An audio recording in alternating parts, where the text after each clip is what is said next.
Hello, my name is Dr. Carlton H. Brown. I am an assistant professor and program coordinator of the school counseling program in the College of Education at the University of Texas at El Paso, or UTEP. I'm also a founding member of the Black Affinity Group at UTEP.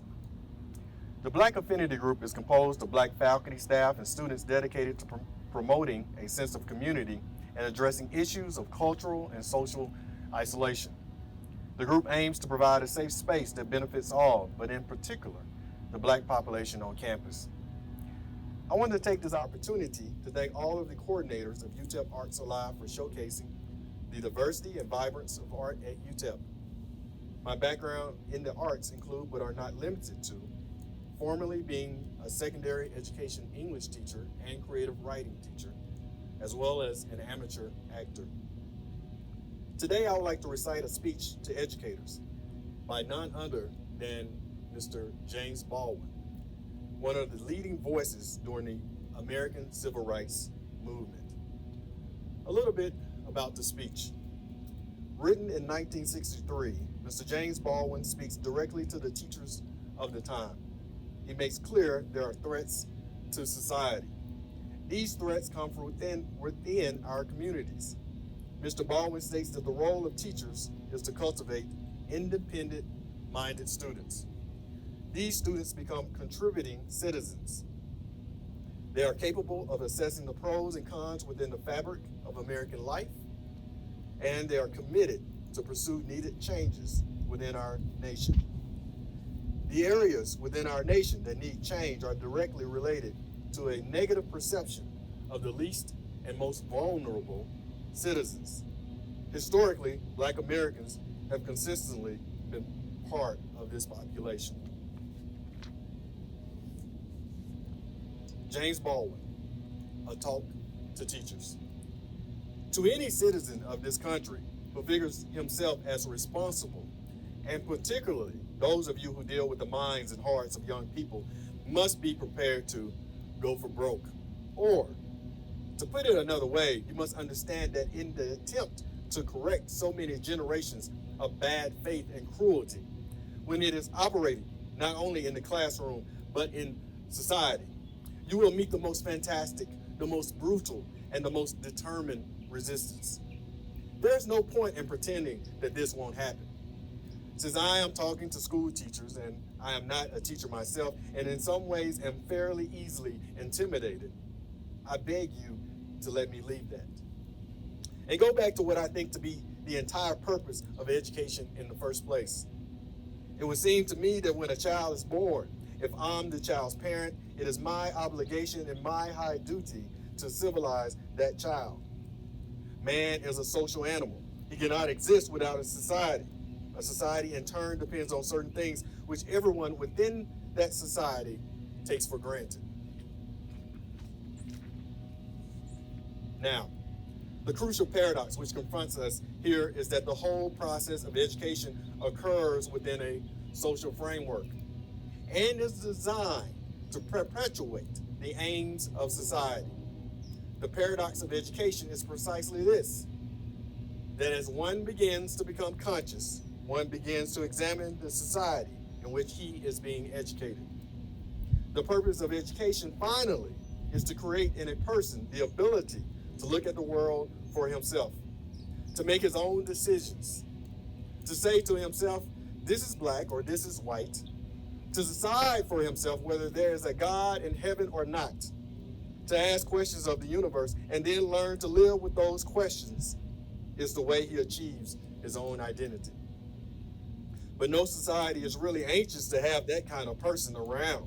What societies really ideally want is a citizenry which will simply obey the rules of society. If a society succeeds in this, that society is about to perish. The obligation of anyone who thinks of himself as responsible is to examine society and to try to change it and to fight it, and no matter what risk. This is the only hope society has. This is the only way society change.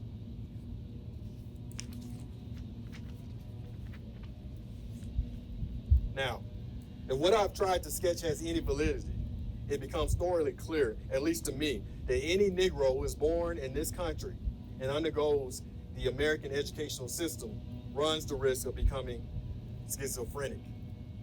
On the one hand, he is born in the shadow of the stars and stripes, and he is assured it represents a nation which has never lost a war. He pledges allegiance to that flag which guarantees liberty and justice for all. He is part of a country in which anyone can become president, and so forth. But on the other hand, he is also assured by his country and his countrymen that he has never contributed anything to civilization, that his past is nothing more than a record of humiliations gladly endured. He is assumed by the Republic that he, his father, his mother, and his ancestors were happily shiftless, watermelon-eating darkies. That the value he has as a black man is proven by one thing only, his devotion to white people. If you think I'm exaggerating, examine the myths which proliferate in this country about Negroes. All this enters the child's consciousness much sooner than we as adults would like to think it does. As adults, we are easily fooled because we are so anxious to be fooled. But children are very different. Children not yet aware that it is dangerous to look too deeply at anything, look at everything, look at each other, draw their own conclusions. They don't have the vocabulary to express what they see, and we, their elders, know how to intimidate them very easily and very soon. But a black child, looking at the world around him, though he cannot know quite what to make of it, is aware that there is a reason why his mother works so hard, why his father is always on edge. Every street boy, and I was a street boy, so I know, looking at the society which has produced him, looking at the standards of that society which are not honored by anybody, looking at your churches and the government and the politicians, understand that this structure is operated for someone else's benefit, not for his. That black men were brought here as a source of cheap labor. They were indispensable to the economy. In order to justify the fact that men were treated as though they were animals, the white republic had to brainwash itself into believing that they were indeed animals and deserved to be treated like animals. Therefore, it is almost impossible for any Negro child to discover anything about his actual history. The reason is that this animal, once he suspects his own worth, once he starts believing that he is a man, has begun to attack the entire power structure. This is why America spent such a long time keeping the Negro in his place. What I am trying to suggest to you is that it was not an accident. It was not an act of God. It was not done by well-meaning people muddling into something which they didn't understand.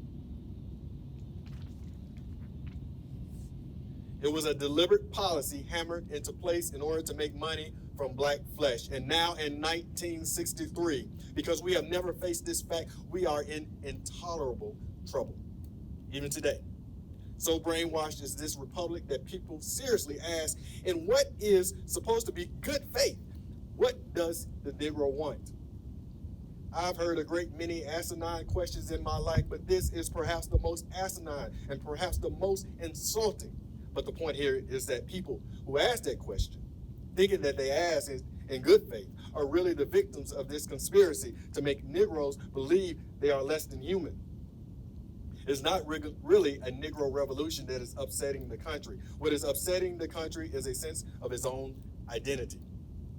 If, for example, one managed to change the curriculum in all the schools so that Negroes learn more about themselves and their real contributions to this culture, you would be liberating not only Negroes, you'd be liberating white people who know nothing about their own history. And the reason is that if you are compelled to lie about one aspect of anybody's history, you must lie about it all. If you have to lie about my real role here, if you have to pretend that I hold all that cotton just because I loved you, then you have done something to yourself. You are mad. Now, let's go back a minute. My ancestors and I were very well trained. We understood very early that this was not a Christian nation. It didn't matter what you said or how often you went to church. My father and my mother and my grandfather and my grandmother knew that Christians didn't act like this. It was as simple as that. And if that was so, there was no point in dealing with white people in terms of their own moral professions, where they were not going to honor them. What one day was to turn away, smiling all the time, and tell white people what they wanted to hear. But people always accuse you of reckless talk when you say this. All this means that there are in this country tremendous reservoirs of bitterness, which have never been able to find an outlet, but may find an outlet soon. It means that well-meaning white liberals place themselves in great danger when they try to deal with Negroes as though they were missionaries. It means, in brief, that a great price is demanded to liberate all those silent people so that they can breathe for the first time and tell you what they think of you. And a price is demanded to liberate all those white children, some of them near 40, who have never grown up, who would never grow up because they have no sense of their identity. What passes for identity in America is a series of myths about one's heroic ancestors. It's astounding to me, for example, that so many people really appear to believe that the country was founded by a band of heroes who wanted to be free. That happens not to be true. What happened was that some people left Europe because they couldn't stay there any longer and had to go someplace else to make it. That's all. They were hungry, they were poor, they were convicts. Those who were making it in England, for example, did not get on the Mayflower. That's how the country was settled. Yet we have a whole race of people, a whole republic who believe the myths. Now, this is dangerously infantile, and it shows in every level of national life. When I was living in Europe, for example, one of the worst revelations to me was the way Americans walked around Europe buying this and buying that and insulting everybody, not even out of malice, just because they didn't know any better. Well, that's the way they have always treated me. They weren't cruel. They just didn't know you were alive. They didn't know you had any feelings. What I'm trying to suggest here is that in the doing of all this for 100 years or more, it is the American white man who has long since lost his grip on reality. In some peculiar way, having created this myth about Negroes and the myth about his own history, he created myths about the world. Now, the Bible says somewhere that where there is no vision, the people perish. I don't think anyone can doubt that in this country today, we are menaced, intolerably menaced by a lack of vision. It is inconceivable that a sovereign people should continue, as we do so abjectly, to say, I can't do anything about it. It's the government. The government is the creation of the people. It is responsible to the people, and the people are responsible for it. No American has the right to allow the present government to say, when Negro children are being bombed and hosed and shot and beaten all over, that there is nothing we can do about it. I began by saying that one of the paradoxes of education was that precisely at the point where you begin to develop a conscience, you must find yourself at war with your society.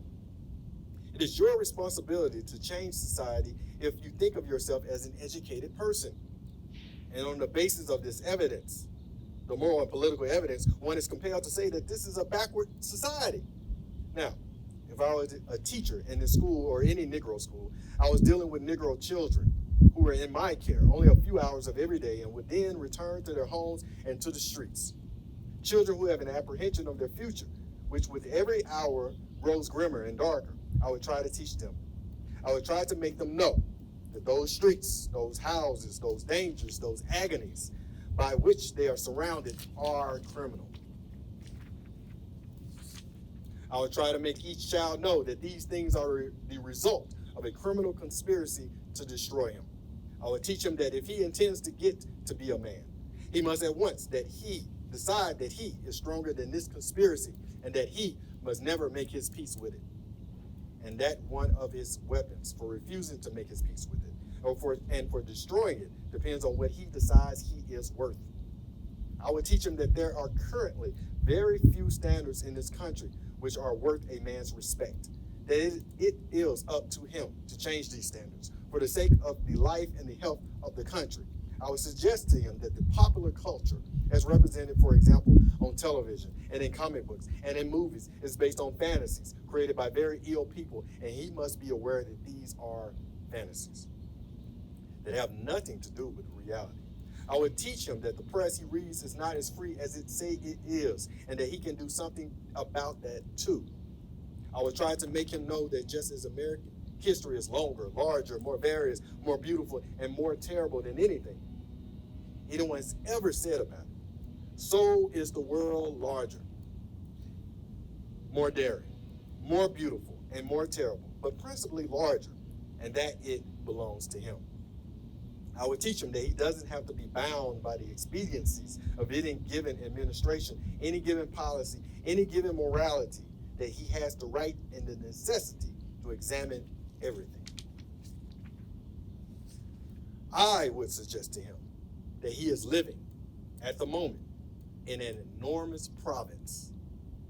America is not the world. And if America is going to become a nation, she must find a way. And this child must help her to find a way to use the tremendous potential and tremendous energy which this child represents. If this country does not find a way to use that energy, it will be destroyed by that energy.